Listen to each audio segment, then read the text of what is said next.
Stockfish is not very good at sitting around and getting toyed with. It sacrifices a pawn for activity. Once again, Torch calls its bluff. And now Torch makes a gangster move. Remember collinear moves? Moves on the same diagonal. This hits this and this. So what do? Queen to c6. What a move. Idea very straightforward. We want to eat all of these pawns, one by one. And we want to trade queens, but on our terms. And our next move is knight to d5. That's our next move. Rook d6, knight d5. We're in good shape. Rook c8 played. Now we trade, but a massive difference. See, this knight d5 does not prevent rook takes because there is no knight d7. Actually, I take that back. It does prevent that because if you go here, then there's knight c7. But for some reason, Torch forced its opponent to play rook c8. The only thing I can imagine is that now, after this trade, the rook is passive. It forced Stockfish, I guess, to get off the e-file. I guess that's it. That's so wild. But I don't understand, because now you can play c4. I don't get it. I tried to explain. I don't even know. I'm in awe just like you are. Look, there's pawn to c4. You would think I was trying to prevent that. But look at this. Rook e1.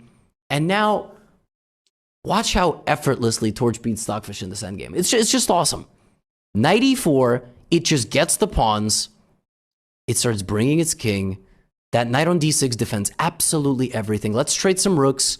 I'm going to advance effortlessly. Pawns, king, another king walk. Very simple transition to an endgame. And there's bad manners coming up. You ready? Watch this. Rook h7, b6. Black attacks the rook. Oh, I love this moment in this game. Of course, any human being on the planet. Rook d7, that rook to d7, moving the rook literally anywhere on the board that doesn't lose a rook. And Torch ends the game by bad manners versus Stockfish. Rook to e7 check.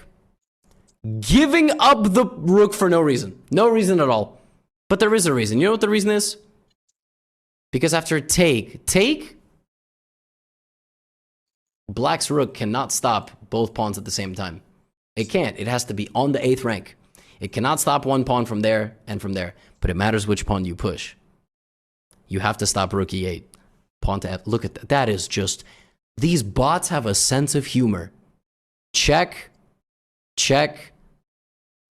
And now, if king f2, that's probably the best move. The bot likes king g2 even better. Rook e5, it makes a queen, and unfortunately, it's going to make a second one. I wish it promoted to a rook. And now, the best mathematical technique possible deflects the king to the back rank. Queen c7 is made. Just awesome.